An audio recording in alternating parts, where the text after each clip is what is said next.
On 1st January 2016, Sanika decide to save ₹10. जानेवारी 1 जानेवारीला ती ₹10 saving करते. ₹11 on second day, ₹12 on third day. याप्रमाणे ती आधी 10, नंतर 12, नंतर 11, 12 याप्रमाणे ती रुपये गुंतवणूक जी आहे किंवा सेव्हिंग जी आहे, बचत जी आहे ती करत आहे. If she decides to save like this them, याप्रमाणे ती गुंतवणूक करत जाते, तर बचत करत जाते. देन ऑन 31 डिसेंबर, 31 डिसेंबरला 31 December 2016, what would be her total saving, तर तिची 31 डिसेंबर 2016 पर्यंत एकूण सेव्हिंग किती होणार आहे. म्हणजे टोटल सम, पहिल्या दिवसाची ₹10 तिची सेव्हिंग आहे. ₹10 सुरुवात केल्यानंतर 10 नंतर 11, 12, ₹13, ₹14, ₹15 अशी करत करत ती चाललेली आहे, वाढवत चालली. रोज ₹1 ती वाढवते. प्रत्येक दिवशी ती ₹1 वाढ करते. पहिल्या दिवशी तिने ₹10 सुरुवात केली, 10 नंतर ₹11, 11 नंतर ₹12, 12 नंतर ₹13, असं करत करत गेल्यावर म्हणजे 1 जानेवारीला तिने ₹10 टाकले बचतसाठी. नंतर 2 जानेवारीला तिने ₹11 टाकले. 3 जानेवारीला ₹12. याप्रमाणे ती वाढवत चाललेली आहे. आणि शेवटी 31 डिसेंबरला तिची एकूण रक्कम जी आहे ती किती जमा होणार आहे असं आपल्या या ठिकाणी विचारलं आहे. ती सेव्हिंग जी आहे ती किती होणार आहे असं आपल्या ठिकाणी या एक्झाम्पलमध्ये विचारलेलं आहे. तर मग आता पहिल्यांदा आपला इथं जी सिक्वेन्स दिलेली आहे, जो आपल्या रुपीचा क्रमांक दिलेला आहे, तर ते तुमचं अॅरिथमेटिक प्रोग्रेशनमध्ये आहे की नाही, ती ईपी आहे की नाही. मग 10, 11, 12, 13 हे तुमचे अॅरिथमेटिक प्रोग्रेशन असणार की नाही.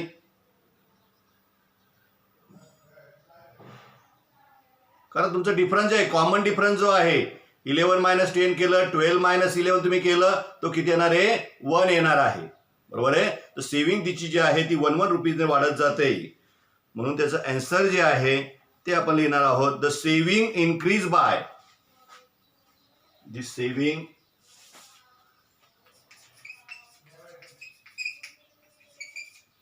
increase by ₹1. Saving is increased by ₹1 per day. आणि म्हणून तुमचं डी ची व्हॅल्यू जी आहे ती किती येणार आहे, डी = 1. प्रत्येक दिवशी ₹1 वाढ होते, म्हणून या ठिकाणी डी ची व्हॅल्यू जी आहे ती तुमची 1 येणार आहे.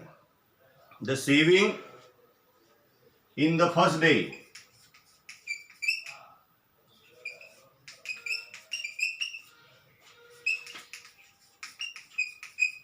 पहिल्या दिवशी सेव्हिंग किती आहे, ₹10. आणि म्हणून तुमची ए ची व्हॅल्यू कोणती येणार आहे, 10. फर्स्ट डे ची इन्व्हेस्टमेंट जी आहे, सेव्हिंग जी आहे ती किती आहे, ₹10 आहे, म्हणून ए ची व्हॅल्यू 10 येणार आहे. आता तुमचा हा 2016 इयर जे आहे, टोटल वर्षामध्ये तुम्हाला जी सेव्हिंग आहे ती काढायची आहे. बरोबर आहे. तर 2016 ही जी इयर आहे, या इयरमध्ये डेज किती असणार आहे हे तुम्हाला फाइंड करायचं आधी. मग किती डेज असणार आहेत, how many days in the year 2016. वर्षामध्ये दिवस किती असतात, how many days in year, 365 किंवा 366. बरोबर आहे. हे दोन संख्या आपल्याला माहिती आहे. तर 365 कधी असतात, 366 कधी असतात हे आपल्याला माहिती असलं पाहिजे. तर 366 डेज कधी असणार आहेत, if the year given year is leap year, दिलेलं वर्ष हे जर लीप इयर असेल तर त्यावेळेस तुमचे वर्षाचे 366 दिवस असतात. जर ते लीप इयर नसेल तर त्यावेळेस तुमचं दिवस जे आहेत टोटल इयरचे हे तुमचे 365 असणार आहेत. मग आता हे लीप इयर आहे की नाही हे आपलं ठरवायचं आधी. मग 2016 ला लीप इयर आहे की नाही हे ठरवतं काय करायचं आहे, जे इयर तुम्हाला दिलेलं आहे त्याला 4 ने डिवाइड करून पाहायचं. जर तुमचा रिमाइंडर 0 येईल असा त्या परफेक्ट डिव्हिजन त्या ठिकाणी गेला, क्वेश्चन तुमचा परफेक्ट त्या ठिकाणी आला, म्हणजे तुम्हाला तिथं रिमाइंडर जी आहे तिथं 0 आली तर त्यावेळेस ते जे इयर आहे ते लीप इयर आहे असं म्हटलं जातं. म्हणजे पूर्ण त्याला भाग गेला. रिमाइंडर 0 म्हणजे काय, पूर्ण त्याला भाग गेला तर त्यावेळेस 4ने त्याला भाग दिला आपण आणि तो जर पूर्ण गेला, बरोबर आहे, रिमाइंडर 0 आली तर त्यावेळेस काय म्हणायचं आहे की ते लीप इयर आहे. मग 2016ला जर तुम्ही डिवाइड केलं, 2016 डिवायडेड बाय 4 आपण केलं तर काय होणार आहे, 4 पंचे 20, 4 0 आणि 4 चक 16, 500 म्हणजे तुमचे परफेक्ट पूर्ण भाग गेला पाहिजे या ठिकाणी, बरोबर आहे. 504 हे तुमचं आन्सर या ठिकाणी येते, पूर्ण भाग जातोय, डेसिमल पॉईंट मध्ये कुठे आन्सर ते राहत नाही, परफेक्ट तुमचं इथं इंटिजर जो आहे तो आला, क्वेश्चन आपल्याला मिळालेला आहे. म्हणून या ठिकाणी काय म्हटलं जातं की 2016 year is a leap year, आणि म्हणून लीप इयर मध्ये तुमचे डेज किती असतात, 366. म्हणून the year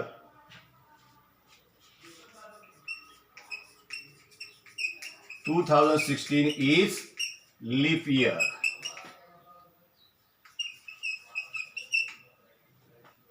So total days in 2016 year किती येणार आहे, 366, आणि म्हणून तुमचं n इक्वल टू 366 येईल. n ची व्हॅल्यू जी आहे ती 366 असणार आहे. आपल्या एक व्हॅल्यू लागणार आहे, त्या व्हॅल्यू आपण सगळं काढून घेतोय. ए ची व्हॅल्यू काढली, डी ची व्हॅल्यू काढली, एन ची व्हॅल्यू काढली, बरोबर आहे. आणि मग आता फाइंड कोणती करायची, टोटल सम आपल्याला करायची आहे. म्हणून nth term, summation of nth term जी आहे ती आपल्याला फाइंड करायची आहे. म्हणजे Sn किती आहे हे आपल्याला शोधायचं आहे. Sn मीन्स S 366 हा आपल्याला फाइंड करायचा आहे. पहा, म्हणजे दिलेल्या एक्झाम्पल मध्ये आपल्याला काय काय दिलंय ते आधी आपण सगळं लिहून काढलं पाहिजे याप्रमाणे. त्याच्यावरनं ज्या व्हॅल्यू आपल्याला लागणार आहेत, डी लागणार आहे, ए ची व्हॅल्यू लागणार आहे, एन ची व्हॅल्यू आपल्याला लागणार आहे फॉर्म्युलामध्ये टाकण्यासाठी. म्हणून आपण या सगळ्या व्हॅल्यू आधी काढून घेतल्या आणि मग आता आपण आपला फॉर्म्युला वापरायचा आहे एन समेशन ऑफ एन टर्मचा. कोणता फॉर्म्युला आहे,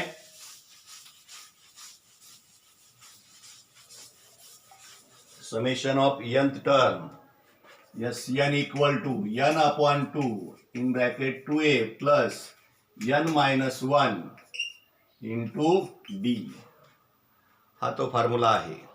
या फॉर्म्युल्याचा यूज करून आपल्याला आता 366 दिवसामधली टोटल सम जी आहे, ऍडिशन जी आहे, सेव्हिंग जी आहे ती आपल्याला करायची आहे. मग yes 336 equal to n 366 upon 2 into 2 into a is 10 plus n 366 minus 1 into d is 1.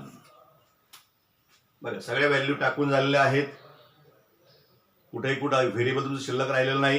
त्यामुळे तुम्हाला आता हीची व्हॅल्यू जी आहे यस 336 ची मिळणार आहे. 2 ने डिवाइड करा, बेक बे 8 16 आणि 2 6 म्हणजे 183 आलं हे. 2 into 10 is 20. 366 minus 1 is 365 into 1.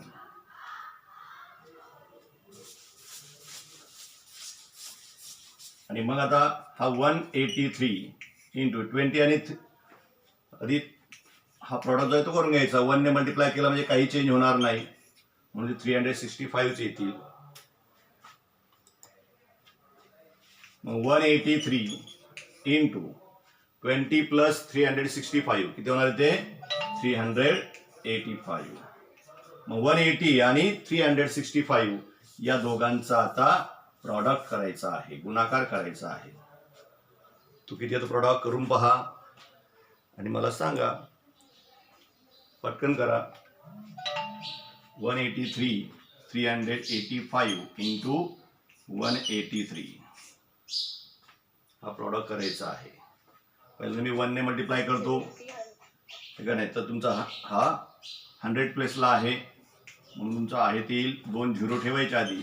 मग 5 8 आणि 3 आहे तसं 1 ने मल्टिप्लाय केलं. 10 प्लसने मल्टिप्लाय केलं म्हणजे 8 ने मल्टिप्लाय केलं, एकच झिरो द्यायचा असतो. 8 आपण 40 4 8 8 64 4 68 6 8 3 24 आणि 6 30.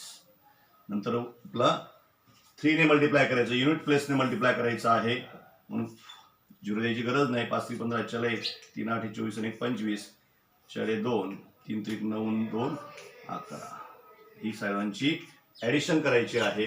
मग 5 नंबर 14 चला 1 8 10 चला 1 3 3 6 आणि 1 7 हे 70,455 हे याचं आन्सर येणार आहे. 70,455 रुपये ही तिने सानिकाने त्या वर्षामध्ये 1 तारखेपासून 1 जानेवारी 2016 पासून तर 31 डिसेंबर 2016 पर्यंत तिने ही सेव्हिंग केलेली आहे. म्हणून याचं शेवटी answer write the answer in word. Sanika save the total rupees 70,455. Sanika save the rupees 70,455 असं शेवटी शब्दामध्ये आन्सर. हे वर्ड प्रॉब्लेम आहे म्हणून शब्दामध्ये शेवटी आन्सर लिहायला पाहिजे. The saving in the year किंवा इन द सानिका बद्दल म्हणजे the saving of Sanika is rupees 70,455. तर नेक्स्ट वन एक्झाम्पल आता ते आपण पाहूया.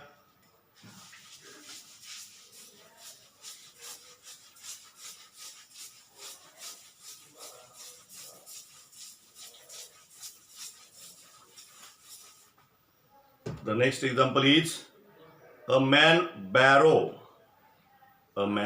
borrows rupees 8,000 and agrees to repay with a total interest of rupees 1,360. म्हणजे एक माणूस जो आहे तो 8,000 रुपये कर्जाऊ घेतो आणि त्याच्यावरचं व्याज जे आहे तो 1,360 रुपये परत फेड करण्याचं निश्चित करतो किंवा ठरवतो. In 12 monthly instalments.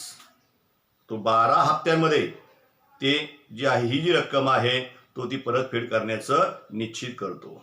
8,000 आणि त्याचं व्याज. Each instalments being less than the preceding 1 by ₹40. म्हणजे प्रत्येक इन्स्टॉलमेंट जी आहे हप्ता जो आहे तो तुमचा 40 रुपयांनी कमी होत जातो. लेस म्हणजे कमी, मोर म्हणजे जास्त, बरोबर आहे. तिथं लेस द्या ना म्हटलंय म्हणजे 40 रुपयांनी तो कमी कमी होत जातोय असं या ठिकाणी आपल्या एक्झाम्पल सांगितलंय. Find the amount of the first and the last instalment. म्हणजे पहिला जो हप्ता आहे तो किती रुपयांचा असणार आहे आणि शेवटचा हप्ता जो आहे तो किती रुपयांचा असणार आहे. म्हणजे आपलं काय फाइंड करायचं आहे. Value of a and the value of TN. TN means T12. Last installment जी आहे ती 12वी इन्स्टॉलमेंट तुमची असणार आहे. 12th इन्स्टॉलमेंट असणार आहे. म्हणजे तुम्हाला T1 अँड T12 ही आपल्याला फाइंड करायचं आहे. तर त्यासाठी आपल्याला गिवन काय काय दिलेलं आहे मग ते आपण लिहिलं गेलं पाहिजे. जसं मागच्या एक्झाम्पलमध्ये आपण लिहिलंय ए किती आहे, डी किती आहे, एन किती आहे, तसं या ठिकाणी सुद्धा आपल्याला लिहावं लागणार आहे. मग टोटल रक्कम जी आहे त्या माणसाने टोटल रक्कम घेतली किंवा टोटल रिपे जी आहे त्याला ती किती करायची आहे ती आपल्याला आधी पहिले काढली पाहिजे. मग अ मॅन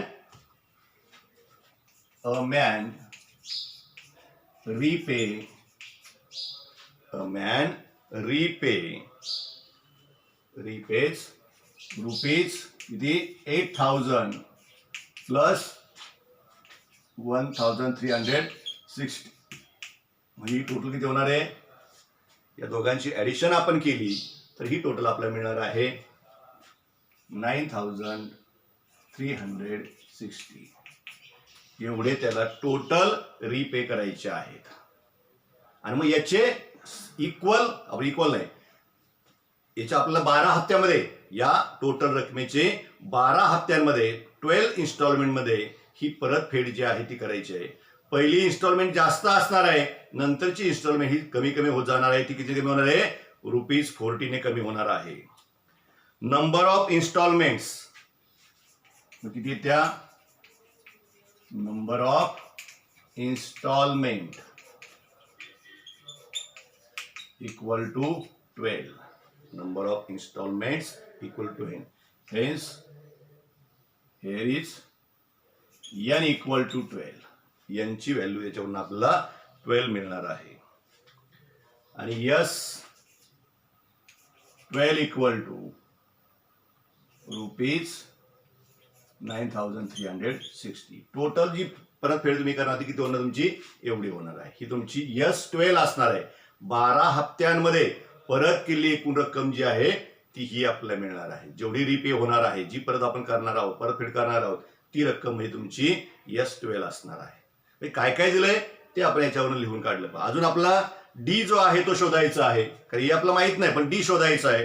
तर डी किती आपला, तर ईच इन्स्टॉलमेंट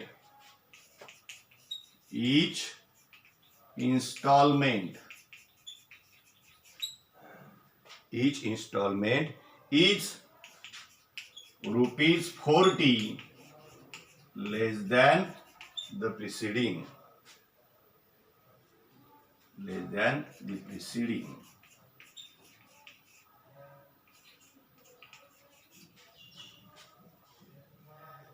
1 म्हणजे आधीच्या पेक्षा 40 रुपयांची कमी करत द्यायची आहे. आणि म्हणून डी ची व्हॅल्यू जी आहे किती कमी होणार आहे लक्षात घ्या. काय होतं तुमचं कमी इन्स्टॉलमेंट म्हणजे हप्ता तुमचा पहिली रक्कम जी आहे, पहिला हप्ता जो आहे तो जास्त असेल, नंतर कमी म्हणजे नंबर तुमचे डिक्रीज होत जाणार आहे.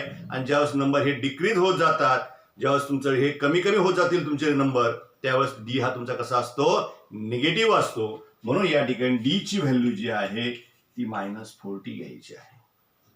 कारण प्लस कधी घ्यायची मायनस कधी घ्यायची लक्षात घ्या. इथं आपलं काही ती सिक्वेन्स सगळी लिहित बसणार नाही आपण, कोणती सिक्वेन्स आपण सांगता येणार नाही. पण इथं डी हा पॉझिटिव्ह घ्यायचा का निगेटिव्ह घ्यायचा, की नंबर पहिली इन्स्टॉलमेंट जास्त असणार आहे, नंतर तुमचं 40 ने कमी होत जाणार आहे. त्या संख्या तुमच्या लहान होत जाणार आहे. संख्या जेव्हा तुमच्या डिक्रीज होत जातात तेव्हा डी ची व्हॅल्यू ही निगेटिव्ह असते, म्हणून ती -40 असणार आहे. तर याप्रमाणे आपण एन ची व्हॅल्यू काढली, S12 ची व्हॅल्यू काढली आणि डी ची व्हॅल्यू काढली. आणि मग आता SN चा फॉर्म्युला जो आहे त्याचा उपयोग करून आपण ए ची व्हॅल्यू फाइंड करणार आहोत. SN = n/2 in bracket 2a plus n-1 into d. हा जो SN चा म्हणजे समेशन ऑफ n टर्मचा जो फॉर्म्युला आपला आहे तो आपण या ठिकाणी वापरलेला आहे. बरोबर आहे. म्हणून S12 12/2 इन ब्रॅकेट 2 इंटू ए माहित नाही आपलं तसं राहील माझा, plus n12 -1 into D is -40. ज्याच्या त्याच्या व्हॅल्यू आपण त्या ठिकाणी टाकल्या. ए ची व्हॅल्यू आपल्याला माहित नाही, तीच आपल्याला काढायची आहे. पहिली इन्स्ट्रुमेंट किती ती आपल्याला शोधायची आहे. म्हणून तुमचं ए तसं राहिला पहा, बाकी सगळ्या व्हॅल्यू तुमच्या टाकल्या गेल्या आहेत. तर S12 ची व्हॅल्यू आपल्याला मिळालेली आहे, आधीच काढली आपण. ती किती आहे 9360. म्हणून ती व्हॅल्यू टाकायची. मग आता लेफ्ट साइड मध्ये 9360 12 ला 2 ने डिवाइड केलं म्हणजे 6 येईल. 2a तुमचा तसंच राहील. 12 - 1 इज 11 इंटू -40. आणि मग तुमचा हा 6 जो इथं मल्टिप्लाय आहे, साइड चेंज केला म्हणजे तो डिवाइड होईल. बाकीचं आहे तसंच 2a प्लस 11 इंटू -40. तर हा प्लस आहे, हा मायनस आहे, म्हणजे हा नंबर तुमचा निगेटिव्ह येईल. बरोबर आहे. Plus into minus negative. 11 × 24 म्हणजे 440 येईल. या 6 ने डिवाइड करून घ्या. 6 × 6 शिल्लक तुमचे 3, 6 × 5 = 30, 3 6 × 6 = 36, 0. 1560 = 2a - 440. आता पहिल्यांदा हा मायनस जो निगेटिव्ह 440 आहे त्याची साईड चेंज करा. म्हणून तुमचा 1560 हा निगेटिव्ह आहे, तो इकडे आला की पॉझिटिव्ह होणार आहे, = 2a. दोघांची ऍडिशन आपण केली तर ही ऍडिशन तुमची किती बरोबर 1600 2000 येईल पहा,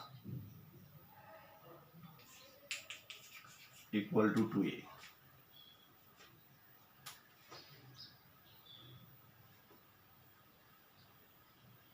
बरोबर ना. ऍडिशन आहे दोघांची 2000 आली. आता या 2 ने डिवाइड करून घ्यायचंय. म्हणून 2000/2 ए ची व्हॅल्यू आपल्याला मिळणार आहे आता बे. तर याप्रमाणे ए = तुमचं किती आलंय 1000. ए ची व्हॅल्यू जी आहे ती 1000 आपल्याला मिळालेली आहे. म्हणजे फर्स्ट इन्स्टॉलमेंट किती मिळेल आपला 1000. पहिला हप्ता 1000 रुपये भरायचा आहे. आता याच्या पुढचा हप्ता किती येणार आहे तो आपला शोधायचा. बरोबर, म्हणजे लास्ट इन्स्टॉलमेंट जी आहे ती आपल्या काढायची. त्यासाठी TN चा फॉर्म्युला जो आहे तो वापरायचा. मग A plus N minus 1 into D. म्हणून T12 A याची व्हॅल्यू आपण काढली तर 1000 प्लस N मायनस 1 म्हणजे तुमचं 12 minus 1 into D is minus 40. म्हणून 1000 प्लस 11 इंटू मायनस 40. म्हणून 1000 प्लस इंटू मायनस आहे म्हणून मायनस 440. आणि ही सबट्रॅक्शन आपण केली तर हे आन्सर किती येणार आहे 1000 मायनस 440. 0 4 6 चला 1 5 560. T12 equal to 560. Write your answer in word. The first installment is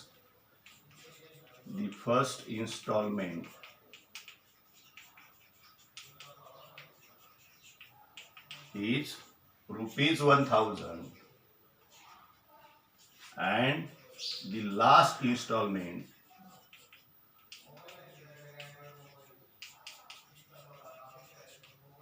is rupees 560. याप्रमाणे आपल्याला हे आन्सर जे आहेत ती काढता येतात. ओके.